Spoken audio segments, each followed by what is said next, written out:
ఇవాళ భారతీయ జనతా పార్టీ కేంద్ర ప్రభుత్వం చేసిన అభివృద్ధి పథకాలు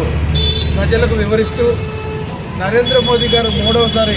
ప్రధానమంత్రి కావడమే లక్ష్యంగా భారతీయ జనతా పార్టీ కార్యకర్తలందరూ ఈ రాష్ట్రంలో ఎన్డీఏ భారతీయ జనతా పార్టీ, తెలుగుదేశం, జనసేన 3 పార్టీలు కలిపి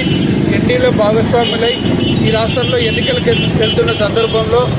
కేంద్ర ప్రభుత్వం చేసిన అభివృద్ధి పథకాలను ప్రజలకు వివరిస్తూ ఆ పథకాల ద్వారా ప్రజలను ఆకర్షిస్తూ ఓట్ల ద్వారా ఈ రాష్ట్రంలో పాలిస్తున్న పార్టీని ట్రబుల్ ఇంజిన్ పార్టీని పంపించి ఈ రాష్ట్రంలో కూడా బీజేపీతో కూడిన డబుల్ ఇంజిన్ సర్కార్ను రాష్ట్రంలోకి ఆహ్వానిస్తూ ప్రజలందరినీ ఓట్ల రూపంలో అభ్యర్థిస్తూ కేంద్ర ప్రభుత్వ పథకాలు వివరిస్తూ జిల్లా వ్యాప్తంగా ప్రతిరోజు ఒక నియోజకవర్గంలో ఎన్డీఏ అభ్యర్థులతో కలిసి ప్రచారం చేయడం జరుగుతూ ఉంది. అందులో భాగంగా ఇవాళ నంద్యాల పట్టణంలోని నడిగడ్డ, జగజ్జనని నగర్,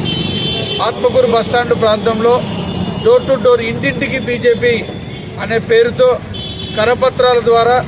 కేంద్ర ప్రభుత్వం చేసిన, నరేంద్ర మోదీ గారు చేసిన అభివృద్ధి పథకాలు వివరిస్తూ ఓట్ల రూపంలో అభ్యర్థించడం జరుగుతూ ఉంది. ఈ విషయం